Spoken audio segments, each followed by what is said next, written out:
Good morning, and welcome to Making Sense of It. This is our gift to you from the Glasser Institute for Choice Theory. Do you ever wonder why you do the things you do? Well, we can help you make sense of the things you do because all behavior is purposeful, whether we are cognizant in the moment of the purpose behind it or not. So anyway, and we present this every Wednesday, and then the replays are also on the Glasser Institute for Choice Theory. You can go there and look at those, and there's been like 4 years worth, so you'll have a lot of good things to see and learn about. Well, today we are doing a rerun from, not a rerun, it's a newbie for this one, and it's Lynn Sumida. She is with Glasser Canada, and on a professional development day, she talked about the evolution of total behavior, and it's in 3 levels. Last week we looked at level 1 and 2, and today is really, it's just real powerful. It's level 3. And in this, Lynn is not only a instructor with the Glasser Institute, but she also is very involved in neuro-linguistic training, and that comes into play a whole lot in her talk. And she also, there's a friend of hers that was watching, and she invites her to share something. So I want you to be aware of that, because we don't normally talk from the audience on these presentations on Wednesday mornings. But anyway, that it's all in there, and it's all viable. So we're going to go ahead and get started. Welcome everyone. And let me pull up the share here, share the screen, so we can bring this up. And we're ready to go. And a little bit. It occurs to me that you're talking about going deeper and deeper and deeper. I remember one of the self-hypnosis, relaxation, meditative tapes, and this man with such wonderful voice, you're going deeper and deeper and deeper. He had a nice baritone voice, and deeper. So your levels, see, first of all, you take a level. Here's 1, 2, 3. Okay, your levels are really here, here. We're sub-levels. They're levels going down rather than levels going up. Just yeah, exactly. So you can take it in whichever direction you like. But now in level 3, what I realized is things were starting to change kind of 180 degrees. In other words, that in level 3, I was learning things that changed the rules of the game. So, for example, how many of you would say you used to believe, I'll believe it when I can see it? Does anybody remember that way of thinking? Yeah, I need to see it to believe it. Proof, right? What do we know today? Anna? I believe it, therefore I shall see it. Yes. Exactly. oh, We flipped it 180. When I believe it, I will see it. When I look for love, I'll see it. When I look for generosity, I'll see it. When I believe there's ships out there, my eyes can see them. So that's a 180-degree shift, isn't it? A very simple one. When I was in grad school, I worked in a stroke ward. We knew the patients couldn't get better. They'd had a stroke. They were never going to recover their movement. We just helped them cope. What do we know about the brain today after it's had a stroke? Remarkable things can happen in the brain plasticity. So if you're interested in that, I love to mention Dr. Norman Doidge. I've referenced it on the handout. So his research into pioneering scientists that were looking at brain plasticity is amazing. And off of the book, there's a YouTube 30-minute video you can watch that Dr. David Suzuki did featuring these scientists and all the different applications of brain plasticity. It is astonishing what the brain will do. But they found one factor that made all the difference. The brain has to feel that it can't do the old pathways. So let's take stroke victims. They would today strap down the good arm. Well, I would never have done that to a patient. I mean, they're already got a bad side that they can't move, is paralyzed, and now I'm strapping down the good arm. Why? What it did is push the brain into reorganizing, into creativity, and the brain responds. Now in 6 weeks, it's unbelievable what they can do. But that way of thinking is 180 degrees opposite to what I was trained with. So we're starting to see and learn different rules of the game. How about this one? Pain is actually located in the brain, not the body. There's an incredible story of a woman, 10 years of chronic pain, severe, on disability. She learns to use her brain and visualize her brain calm down, not in excruciating pain. And she reduced the pain map in her brain to the point of being, after 10 years, completely off morphine, completely pain-free, and able to move through using her mind. We're into a way bigger field, aren't we now? It's not just the simple ABCs of thoughts, feelings, physiology. It's built on that, but it's going far deeper. So now, as we move into this area, so choice is understood as a key component in the process of rewiring the brain. We really, as Susan was saying, when you ask somebody who's the person you want to be, or how do you want to handle this, you're really inviting them to step into choosing to do many things, including rewire the brain. Because based on what you think, the brain will change, the brain will grow. But now let's add another element, consciousness. Where do you put consciousness? Some of you will have read Power versus Force, Dr. Hawkins, and the measurement of emotions and worldview and the resonance, the energetic resonance. So he's done muscle testing on emotions like love and joy, and emotions like anger, hurt, shame. Where do we place that in our understanding of all of this is one of the big questions.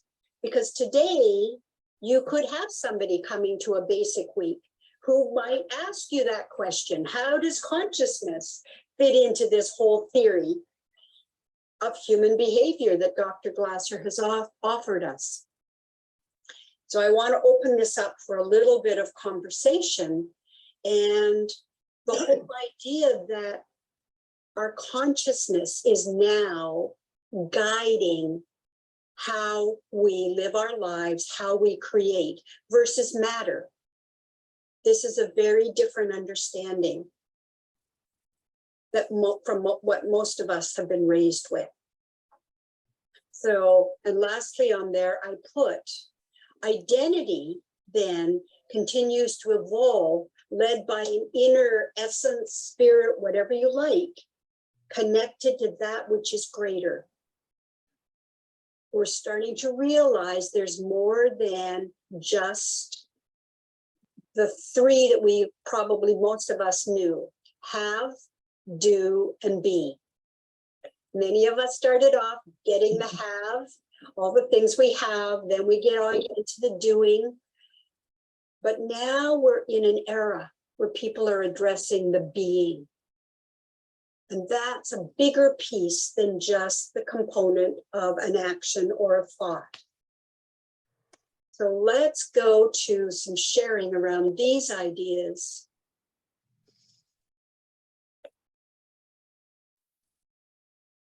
What? Yes, Wendell.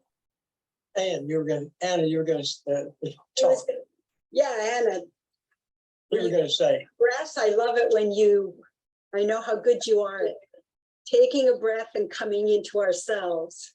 Yeah, coming into our heart and awakening the wisdom of our heart. Right. And I so appreciate this today, Lynn. You have just taken what we were all taught as the basics and you've woven together what so many of us have been studying and learning over the last few years, last probably 15, 20 years.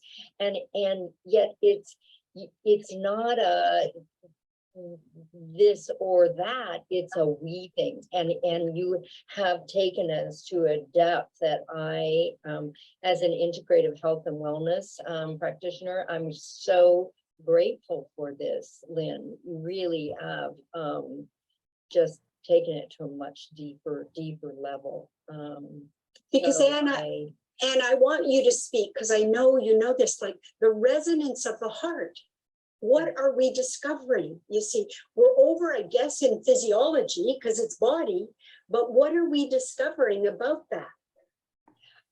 Right. And so what we know is that the heart actually has a brain.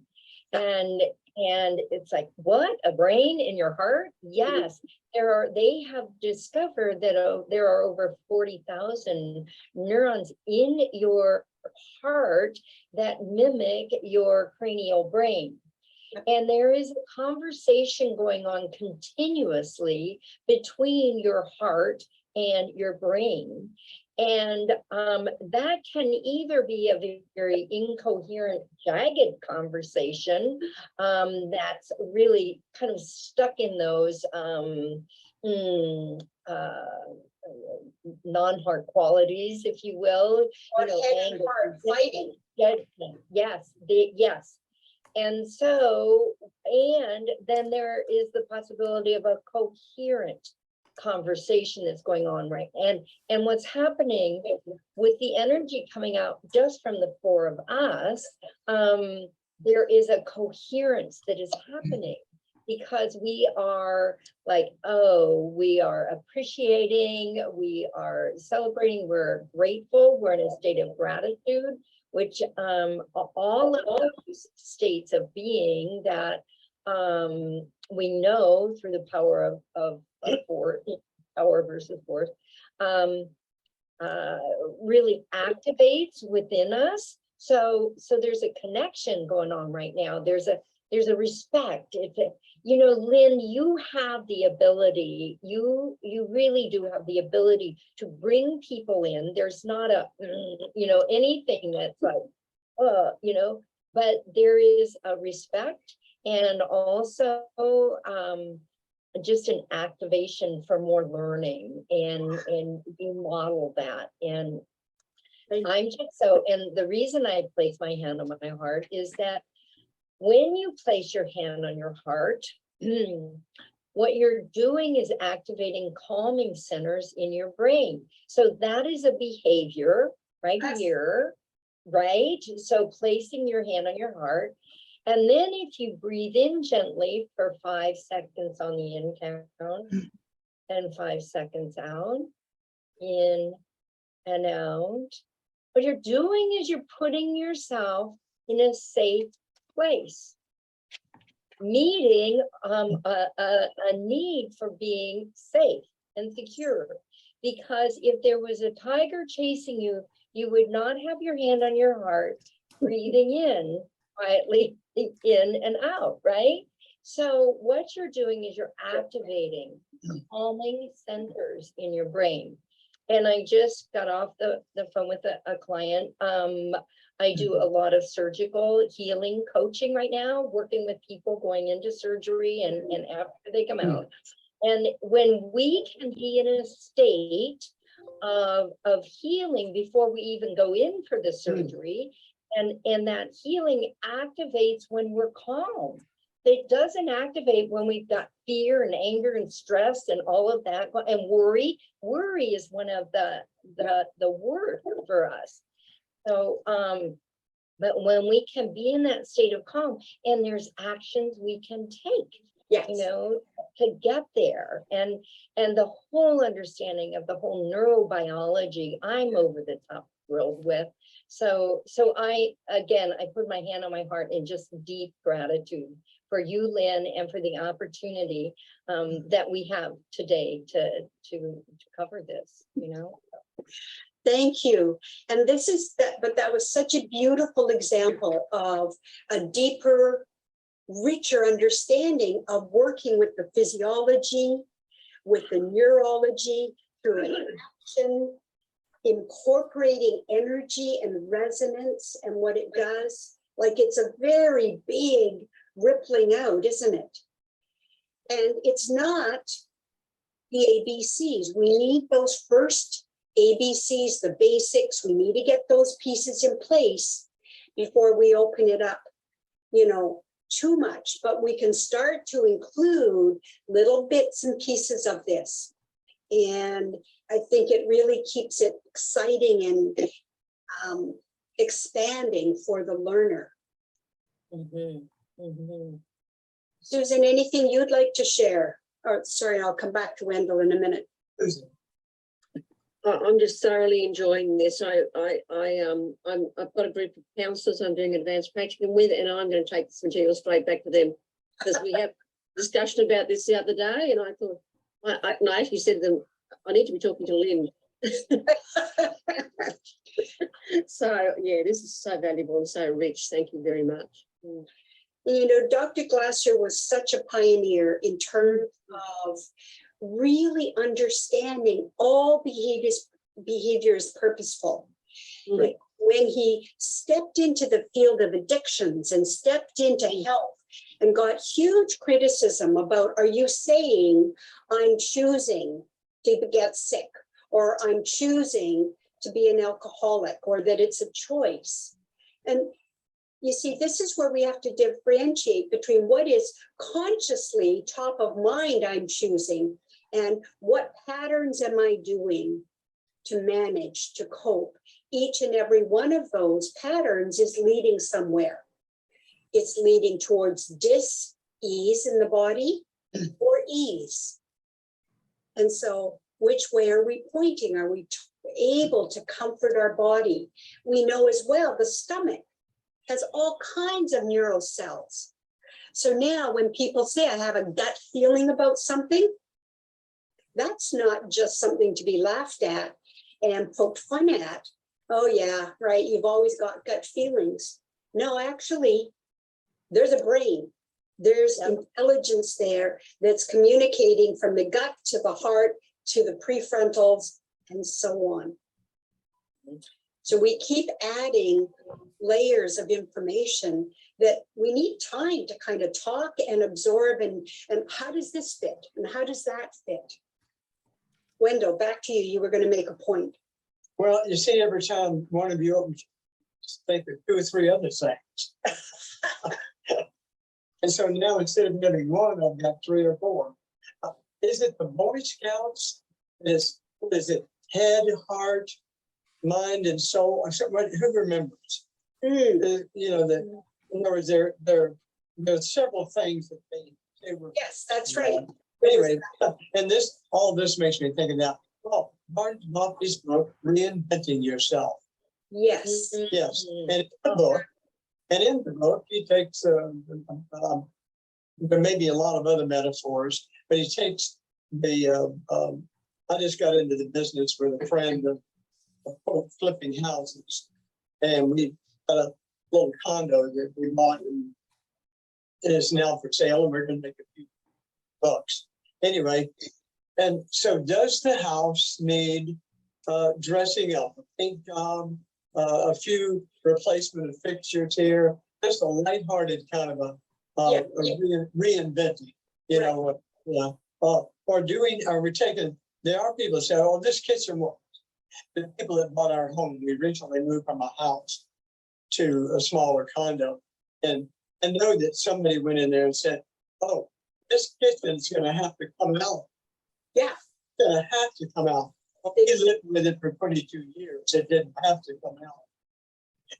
It was in their mind and protected. But anyway, is there a significant overhaul, or are we tearing down everything and starting from the foundation and going back up? And you're hitting on all those areas.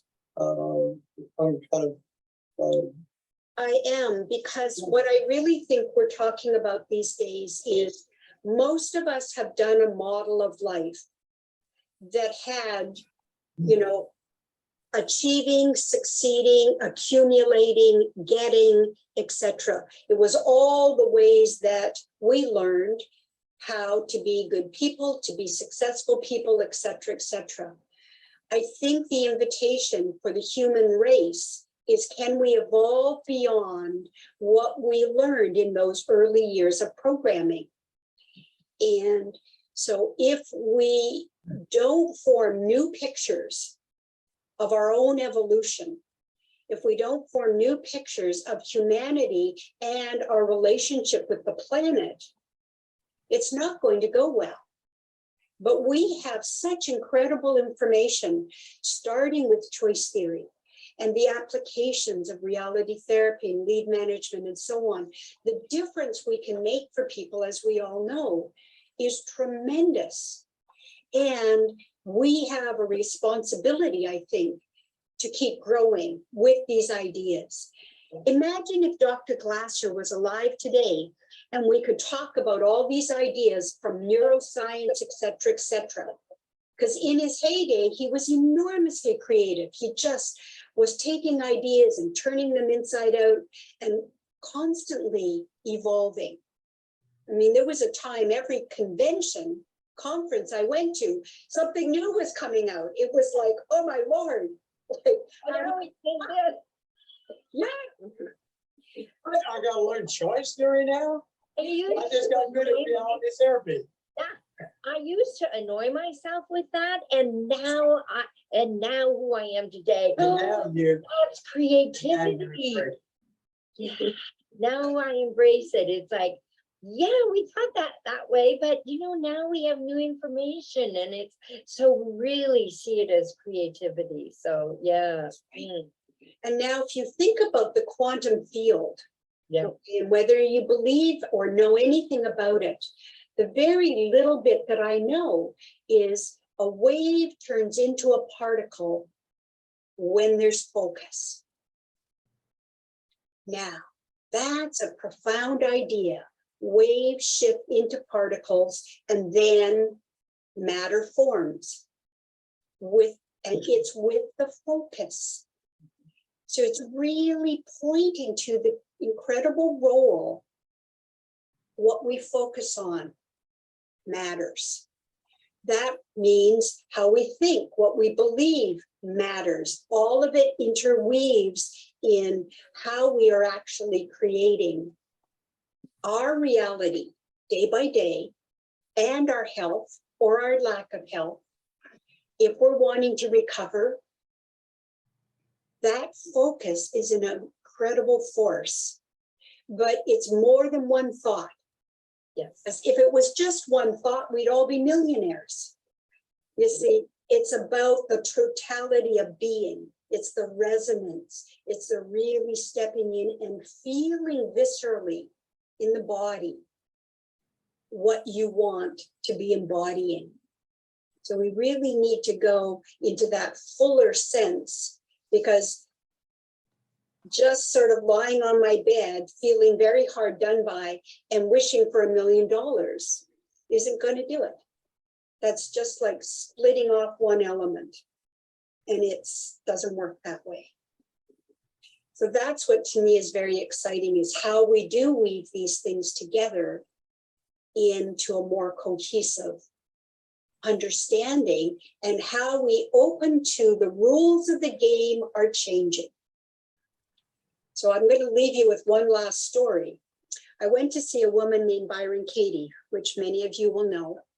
Love, love, love her. And her book Loving What Is was a profound book for me many, many, many years ago. And so I was at a 3-day seminar with her, and she said at one point, when you are fully present, there are no more decisions to make. And I thought, that's ridiculous. Like, how could that be possible? I mean, I make hundreds of decisions every day. What is she talking about? But like great ideas, it went in and it got into my brain and it just sort of stayed there. And now and again, I'd come around and think about it. And I go, no, I don't get that. No. And another 6 months would go by. And then one day, I remembered a very important principle of NLP. You must try something on before you discard it. Give yourself the experience before you write it off. So here I was declaring that her idea was impossible, and I had no idea. I didn't know what it even meant. So I decided this one day, I'm going to try it out.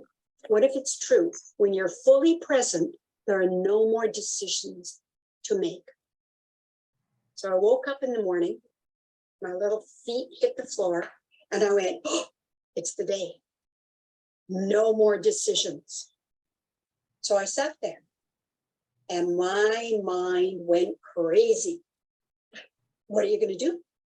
Are you going to the bathroom? Are you going to get water? Where are you going? What are you going to do?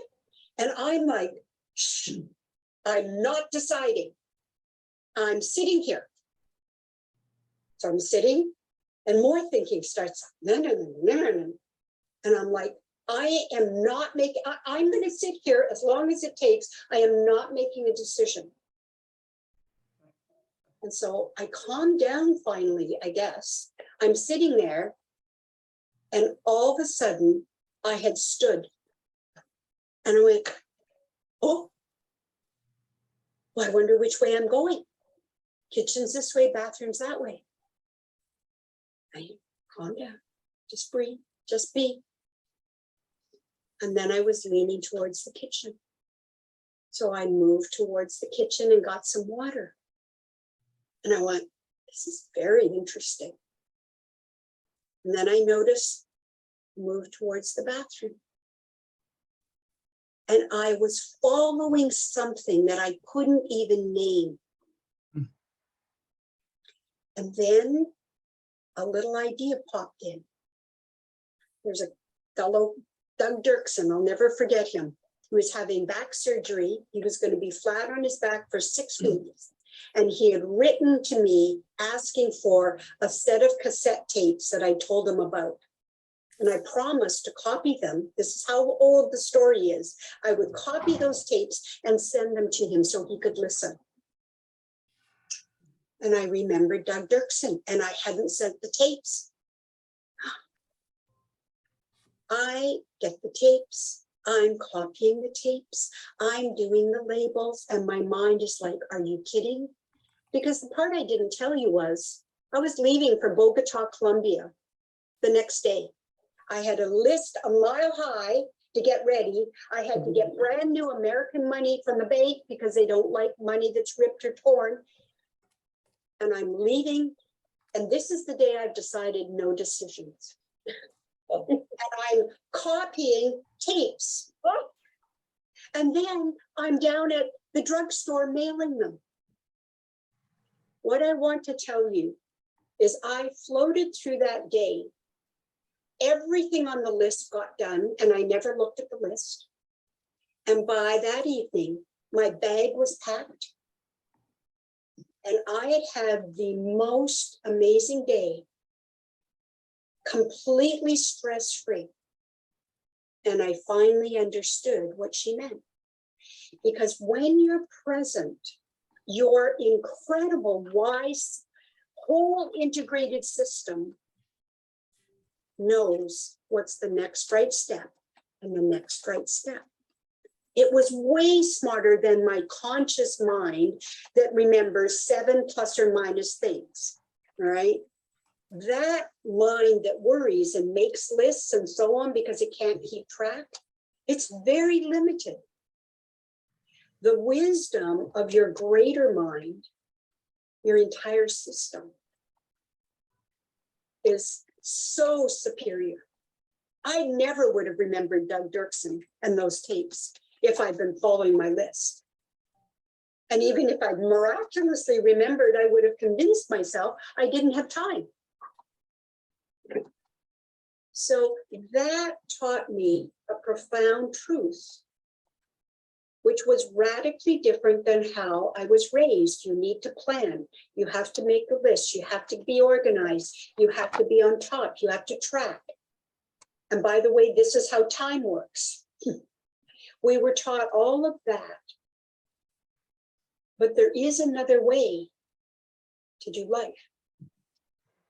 There truly is. And it's not something that comes naturally. It's something you have to want to discover for yourself. But truly, the whole thing is opening up, the whole understanding of how we can manifest, how we can live, how we can heal. These are all frontiers, in my opinion. And we're just at the very beginning of this whole exciting journey. So I want to leave you with a person that I truly just love to bits. And this is an author. His name is Charles Eisenstein. And he's written a book. And I would buy this book just based on the title. And the title is, Let's Create the More Beautiful World Our Hearts Know Is Possible. He has dedicated his life to creating the world, the more beautiful world our hearts know is possible. So you see the incorporation of the heart wisdom. Okay, we're going to And stop what the kind of screen world do we share. want to create that? So that's my offering for all of you. Thank you so much for showing up. I've Thank loved you. being with you. It's been beautiful having a small group. I think in some ways that makes it so much more interesting, or we can go into more depth than the big group. So I think people will really enjoy this recording. Okay, Any and last so words we're from going you to echo guys? that, and I'm going to close out. Maybe Thank everyone for We've being got just a here few and minutes if you want to good share mental anything health. that stood out